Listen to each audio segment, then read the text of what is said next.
dear friends. I am K. Nikhila. I am studying level 3 Max Biology Panagattur. Today I am talk about the title name on Clean and Green India.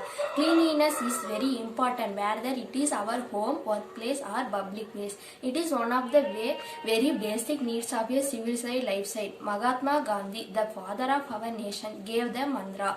Cleanliness is godliness, and our Honorable Prime Minister Sri Narendra Modi launched the Swachh Bharat mission inspired by Mahatma Gandhi. The Swachh Bharat Habian therefore has a logo that pays a tribute to Mahatma Gandhi. Cleanliness and hygiene are not only for our personal belongings or our own homes. We need to make sure to keep our surrounding clean where we go. Clean India mission focuses on the eradication of open defecation all over the country, and export have been made for same since it commanded in 2nd October 2014 as per it's asset published by the Government of India as Swachh Bharat mission. More than 10 crore toilets have been built during the mission across the country. 36 Indian states have been cleared defecation free, and hence the mission has largely improved the lifestyle of a common Indian man.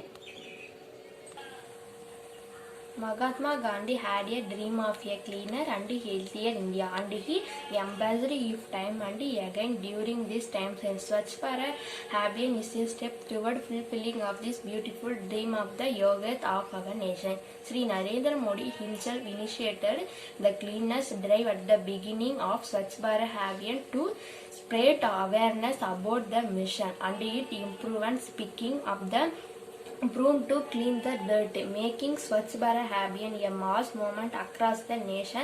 The Prime Minister said people should neither litter or not litter. He gave mantra of Nagach Gandra Nahach Dindra. Our government is doing our bit to make sure that our country become cleaner and more hygienic by our passing day, and as responsibility citizen it is our duty to make sure that we go our way to help with this noble mission. The cleanness of our surrounding is our responsibility, not only when it comes to our houses but also when it comes to public places like park, tourism, tourism and public toilet. To cleanness in public places not only improve the standard of living our countrymen, but if also give a very positive image about India to the tourism and the foreign citizen. Thank you to all. The secret of life: road has speed limit, bank has money limit, exam has time limit, but thinking has no limit. So think big and achieve big. Thank you to all.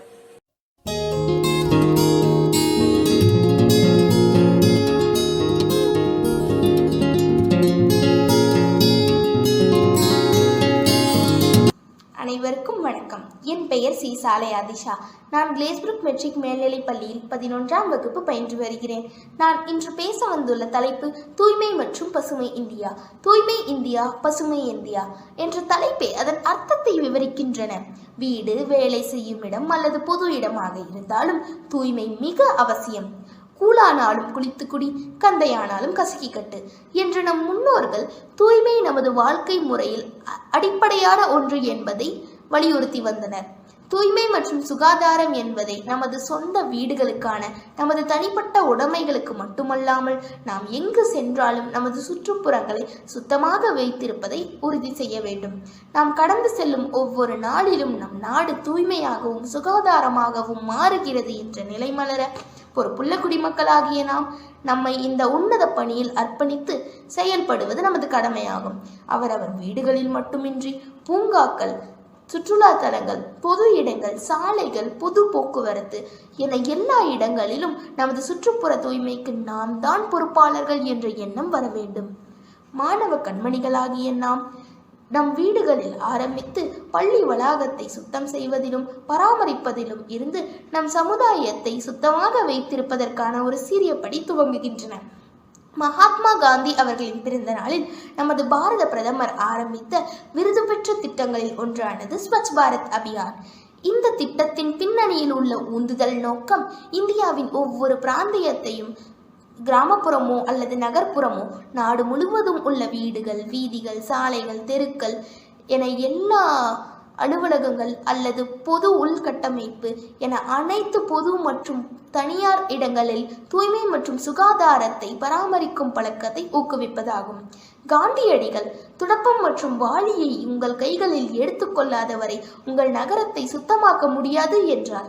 தூய்மை பெரும்பாலும் துப்புரவு மூலம் அடைய பெறுகிறது.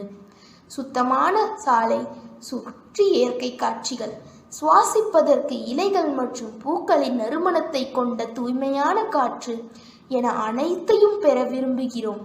ஆனால் அதிகரித்து வரும் புவி வெப்பமடைதல் காரணமாக ஒவ்வொரு நாடும் தன் சுற்றுச்சூழலை காப்பாற்ற சரியான முயற்சிகளை மேற்கொண்டு வருகின்றன.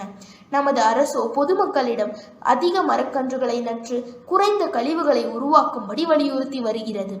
நாம் வளிமண்டலத்தில் அளவுக்கு அதிகமான சேதத்தை ஏற்படுத்தியுள்ளதால் நாம் அதை தடுப்பதற்கு அதிக மரக்கன்றுகளை நட வேண்டும். நமது தெருவை சுத்தம் செய்வது, சுற்றுச்சூழலை குப்பைகள் அற்றி விடுவிப்பது, அதிக மரக்கன்றுகளை நடுவது என அனைத்தையும் செய்து நம் நாட்டை தூய்மையாகவும் பசுமையாகவும் காக்க வேண்டும். வாய்ப்பளித்தமைக்கு நன்றி கூறி விடைபெறுகிறேன். நன்றி.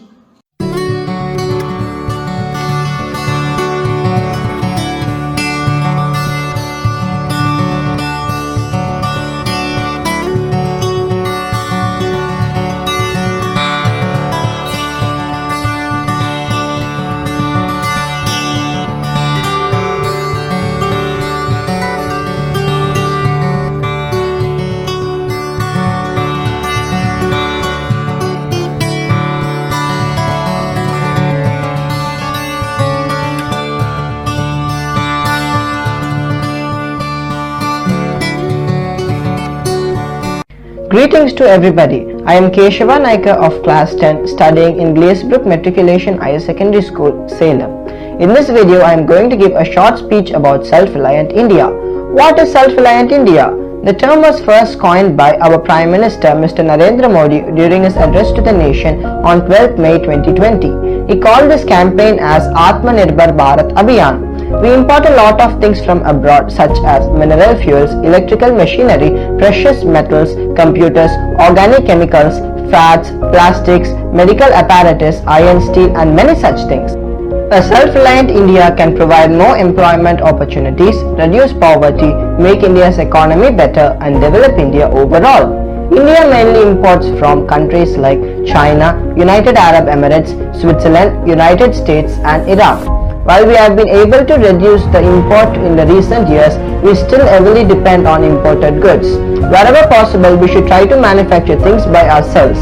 We should go to the extent of even making the maize materials in our own country. Even in this dreadful COVID period, we have faced this very same problem. Although we are capable of producing vaccines for ourselves and are leading in the world, still we could not produce sufficient vaccines due to the shortage of base materials which are imported from countries, mainly the US. When every country is hit by a national crisis, naturally they will first make sure that they are safe. So we Indians should not only be prepared to help ourselves, but also to help the rest of the world. By this, I do not mean that we don't make and export things. In fact, we stand in the 12th place in the world as of 2019 reports. But still, that's not enough. We should rise even more and fulfill the dreams of our national leaders such as Dr. APJ Abdul Kalam.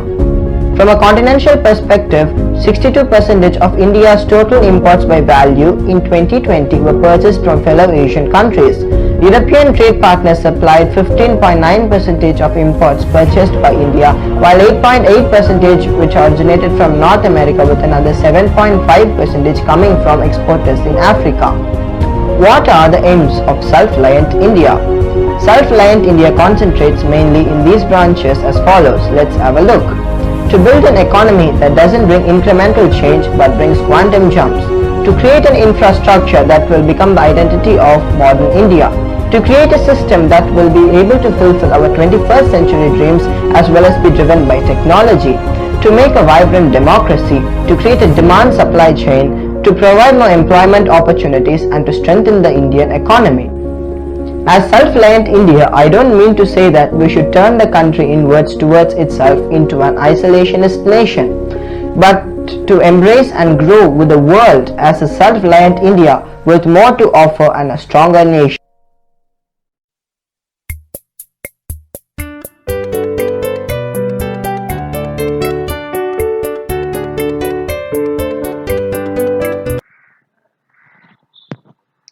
Hi everyone, I'm Divya studying 12th in Golden Spark Metric Higher Secondary School, Salem. I'm here to speak about agriculture in India. Agriculture in India is undoubtedly the backbone of our nation. One simple agriculture in India essay will not be sufficient to write about the importance of agriculture in India essay and contribution of agriculture to India. India, which is the second largest producer of agricultural products in the world, produces more than 280 million tons, contributing to more than 15% of India's GDP. Jai Jawan Jai Kisan, a term coined by former Prime Minister of India Lal Bahadur Shastri, holds value and relevance for thousands of years to come. While soldiers at our nation's border protect our countries from enemies, farmers of India feed the country each and every day. There are plenty of problems that a farmer faces in his field of work. Indian agriculture and its problems. Unpredictable climatic conditions. Even though we have sophisticated technologies to detect rainfalls and sunrises, it is not sufficient for in terms of agricultural skills. But just prediction is no use. There are scanty rainfalls, a sudden increase in temperature, and other factors that might harm the crops. This is usually referred to as force majeure or an act of God. Man has been facing this problem ever since the beginning of time. Lack of support. It pains me to say that as you are reading this agriculture in India essay, farmers somewhere in a corner of India would have committed suicide. India has one of the highest farmer suicide rates in the world. There is an average of 10 farmer suicides in the country every day. They commit suicide usually when they are not able to repay their loans back. Because of pressure from the landlord, moneylenders or from banks, farmers take to this extreme step. Agriculture sector needs immediate government relief and interventions to prevent any more deaths. Lack of awareness. Countries like America or China make use of technology and data analytics tools to improve their agricultural sector. Unfortunately, India lags far behind from this sector. After reading through Agriculture in India essay in China or America, where they have stated how they use data analytic tools to overcome unpredictable weather conditions and other extraneous factors, I feel it's high time India adopt the same. Measures to improve agriculture in India. Financial support. As mentioned in the previous part of this Agriculture India essay, farmers need support from all corners of the country. Given the present day scenario where every part of the economy is suffering due to coronavirus pandemic, agriculture sector needs immediate relief and relaxations. The government can take waiving of loans of the farmers and infuse cash into sectors so that farmers can bounce back on their feet. Minimum support price. This is another important policy that the Government of India is keen to introduce. Whether it's rabi crop or kharif crops, fruits or vegetables, a minimum price will be set below which farmers shouldn't be forced to sell their produce. Usually the farmers are taken advantage by middlemen at mandis and wholesale market where the produce is bought for very less price and then sold it to end consumers at a very high price, leaving farmers at a loss. Thank you for the opportunity given by Kyoto.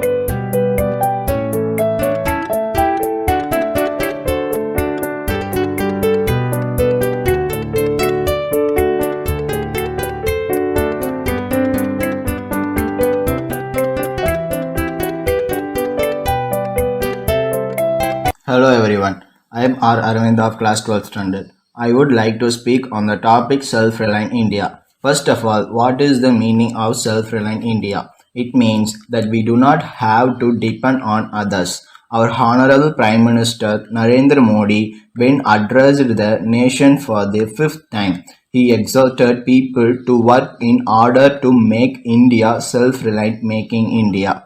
Self-reliant India, Atmanirbhar Bharat, doesn't mean boycotting foreign goods but ending India's dependence on other countries and moving towards development and progress. The slogan, India's identity in the whole world, our identity is to be self-sufficient. Self-reliant is the only way to ensure that the 21st century longs to end. It is based on 5 pillars. First is economy. They do not have to make incremental change, but we have to make economy that takes quantum jumps. Second is infrastructures. It should be modern India's identity. Third is system. It should be based on the dream of technology-driven self-reliance. Fourth is vibrant demography. India is the democracy and vibrant demography. It is our strength and source of energy. Last but not the least is demand. India needs to use the demand and supply circle to optimum level. Prime Minister Narendra Modi said India have changed a calamity into opportunity. He informed that before the COVID-19 pandemic, India did not manufacture a single PPE, personal protective equipment kit, a negligible number of 95 masks. However, India now manufactures 2 lakh PBS and 95 masks each and every day. The government has identified into 12 sectors, including auto components, textiles, industrial machinery and furniture, etc. Their focus would be given in order to make India self-reliant. Today, we have Muse, we have the ability, we have the world's best talent. They will make our products best, improve our quality, even more, make us supply chains more advantageous. We can do this and we will definitely do this. From now on, every Indian citizen has to become vocal for local, not only buy local products, but endorse them proudly. Thank you to Knowledge Institute of Technology for giving this opportunity. Stay safe and stay happy.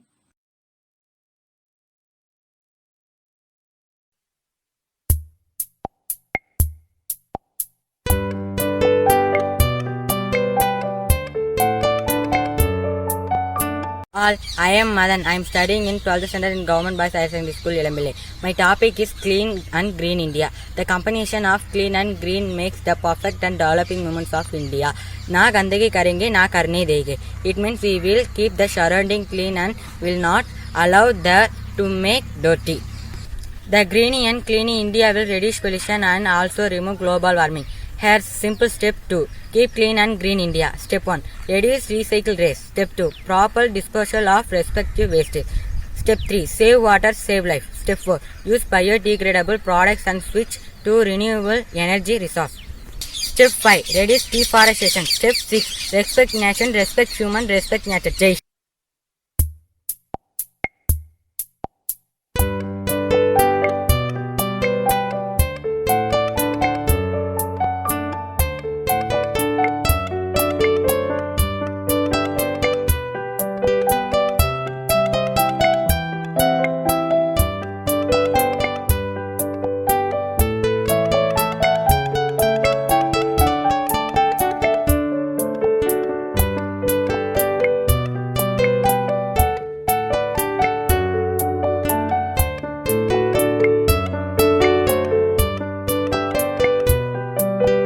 வணக்கம், என் பெயர் தா ரித்திகா. நான் 12ஆம் வகுப்பு முடித்துள்ளேன். நான் பேச எடுத்துக்கொண்ட தலைப்பு என்னவென்றால் தூய்மை பாரத திட்டம். எத்தனையோ வளம் நிறைந்த இந்திய நாடு வேற்றுமையில் ஒற்றுமை என்ற அமைப்பில் பல தொழில்நுட்ப வளர்ச்சியை நோக்கி முன்னேறி கொண்டிருக்கின்றது. இம்முன்னேற்றமானது நிலையாகவும் தூய்மையாகவும் தொடர்ச்சியாகவும் அமைதல் வேண்டும் என்பதற்காகத்தான் 5 ஆண்டு திட்டங்கள் பலவற்றை அரசுகள் தீட்டி செயல்படுத்துகின்றன. அவற்றில் ஒன்றுதான் தூய்மை இந்தியா திட்டம். தூய்மை இல்லாமை. மக்களில் பலர் வசதியாக இருந்தாலும் தூய்மையாக இல்லாததால் தொற்று நோய்க்கு ஆட்படுகின்றனர். அதனால் பொது இடங்களில் புகைப்பிடித்தல், குப்பைகளை கொண்ட இடங்களில் போடுதல், கண்ட இடங்களில் எச்சில் துப்புதல், கழிப்பறை செல்லுதல் போன்ற விரும்பத்தக்காத செயல்களை ஈடுபடுவதால் நம்மை சுற்றியுள்ள பகுதி அசுத்தமாக அமைந்து அதனால் நோய் கிருமிகள் உருவாகி மக்களை பாதிக்கின்றன. நோக்கம். தேசத்திற்காக மகாத்மா காந்தியின் திட்டமான தூய்மை இந்தியா என்பதை முதன்மை நோக்கமாக கொண்டு தூய்மை பாரதம் என்ற பொது இடங்களில் தூய்மை செய்யும் செயல் திட்டத்தை பாரத பிரதமர் நாடு முழுவதும் தொடங்கி வைத்தார். இத்திட்டத்தை அனைத்து பள்ளிகளிலும், கல்லூரிகளிலும், அரசு அலுவலகங்களிலும், தன்னார்வ தொண்டு நிறுவனங்களிலும், வீடுகளிலும், காடுகளிலும், தெருக்களிலும், பொது இடங்களில் அனைத்து மக்களும் தாமே இத்திட்டத்தை செயல்பாட்டில் கொண்டு வந்துள்ளனர்.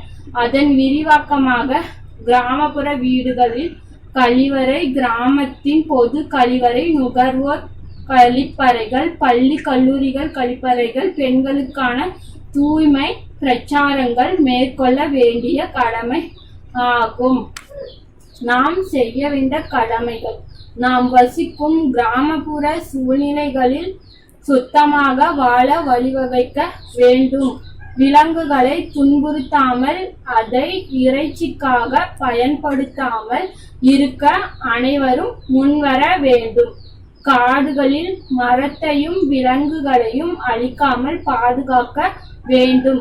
பிளாஸ்டிக் கழிவுகளை அழிக்க நடவடிக்கை ஏற்படுத்த வேண்டும். மழைநீரை